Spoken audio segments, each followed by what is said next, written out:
Hi, my name is Spencer. Welcome back to my channel. I am a practicing witch and an amateur tarot reader, and I read on Amberlynn, Reid, and the Amberverse.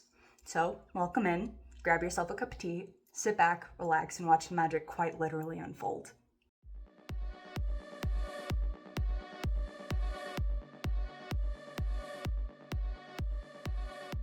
So, for today's tea, the tea for today's tea is going to be by Jolie Tea Company. I got this in Salem, and it is their Golden Harvest. It has organic black tea, marshmallow root, milk thistle, elm bark, elderflower, vanilla bean, orange peel, and natural bergamot essential oil. And it is quite delightful, a little floral, but very light, and it dances across the tongue very nicely. I have more questions. And for today's video, what we are going to be doing a reading on is who is Amberlynn's boy toy? Now, for the sake of anonymity, despite the fact that everybody knows his name and everybody has seen his face, I prefer not to do that. So I'm just going to refer to him as BT for boy toy. And yeah, that is it. Let's get started. So we are going to be reading with Goldie. This is my golden tarot deck, and it is very nice. It's very practical. Versus Jordy, my mean deck.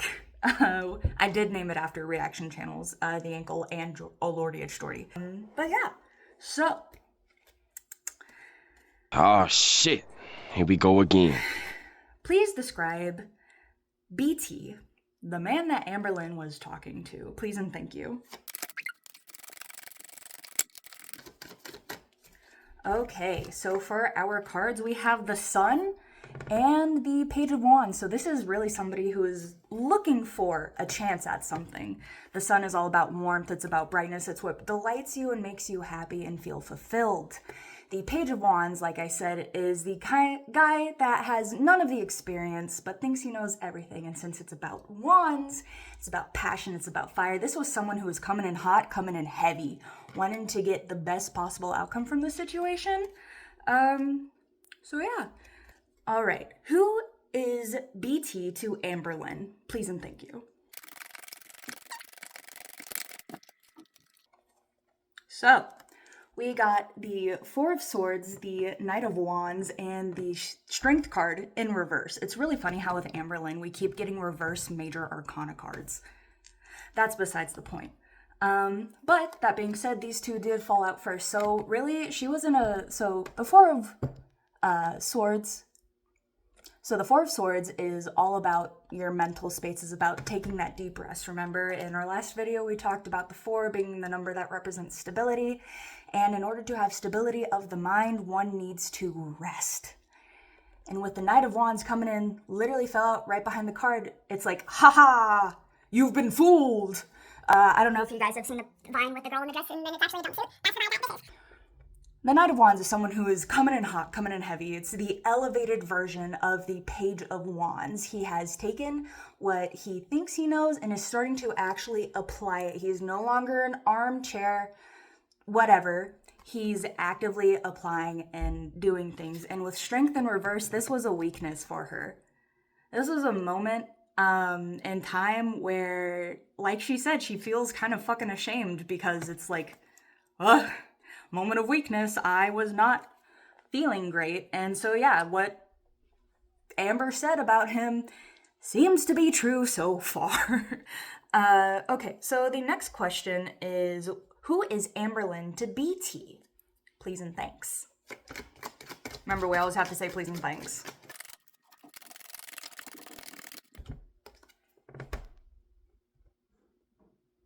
This motherfucker really was in it for Amber. He was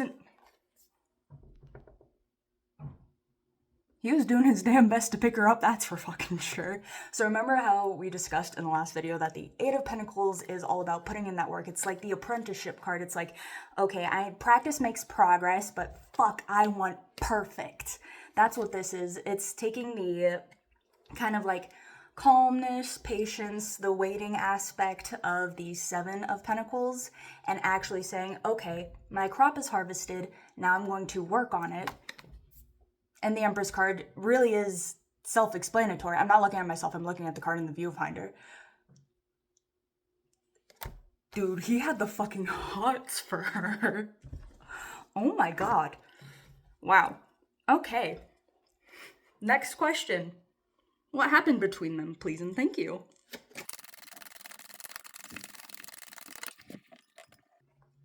We got Judgment.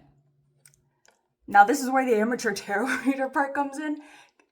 Judgment is one of the cards that always confuses me. So literally it's about, Judgment College, Judgment Day. It's the day of revelations in the card, right? And so it's maybe making a choice, making an action, making a decision based on your judgment of a situation.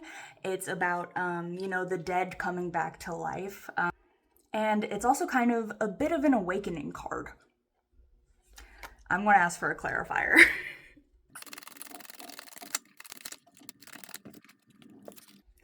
Okay, so we got the Justice, the Page of Cups, the Eight of Swords, and the Five of Wands that popped out at the very last. These three fell out together. So what that kind of tells me is this was a situation. I hate to say it, Amber was telling the truth about the whole fucking matter of the situation for once. She didn't lie? But yeah, so Justice is about setting things straight, evening the scales, etc., etc. It is about what is fair. Editing Spencer here. Justice is about setting things straight, what is fair. It is the you get what you have coming to you card. So really, what happened between them both is they both got what they deserved. Page of Cups indicates someone who is emotionally inept but is trying really hard. It also stands for like new beginnings and emotions. It could signify a romance of some sort, but in the very early stages, like infatuation, emotional infatuation, which kind of really does describe Amber, and it would describe BT too. And then we have the Eight of Swords. This is the, you done did it to yourself. Okay, so first and foremost, I want you to look at the imagery of this card. She is bound, not very tight. Her hands are free. She's willingly putting them behind her back like that. Who does that to themselves? But because she has done that and she's also blindfolded herself, this is the you done did it to yourself. This is a, you know what happened. You can't go back, you can't change it, and you are living in fear. This is kind of like the worst version of the Two of Swords, because the Two of Swords is like stalemate, coming to a balance. I don't want to interact with you, but I'm also like hurting myself. This is the I am stuck and I am bound in my own issues and regrets and everything, etc., etc. But with the Five of Wands coming in at the end, there was some sort of conflict that caused things to end between them. Really what I think that would be is Amberlynn going and like hanging up on him, etc., causing unnecessary drama within relationships that she has, as she always does.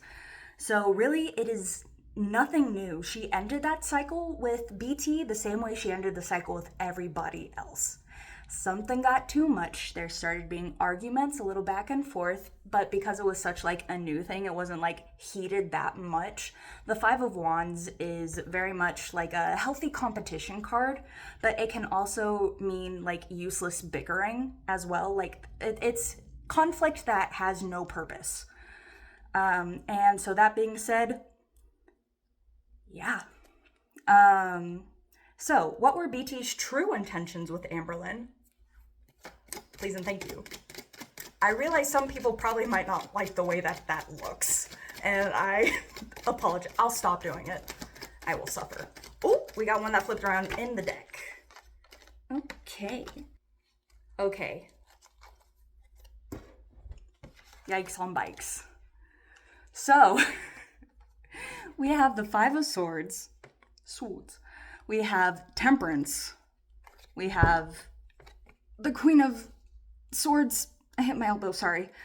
And the Four of Swords again. So this was really like a, I'm resting. I'm coming to a place where not emotionally, mentally, I can... It was at this moment that he knew. He fucked up. I messed that up. I messed the order up. So, with the Five of Swords falling out first, this is very much like, haha, I win, you lose. This card popped up in the last reading, too, in regards to Amberlynn Reid. So there was some sort of victory. This is the coming out on top card by any means necessary. I don't care if I'm a dick, I don't care, etc., etc. I'm going to oppose you and I'm going to win. So, but we do have temperance, so it wasn't like necessarily with temperance and the Four of Swords, this guy was willing to wait.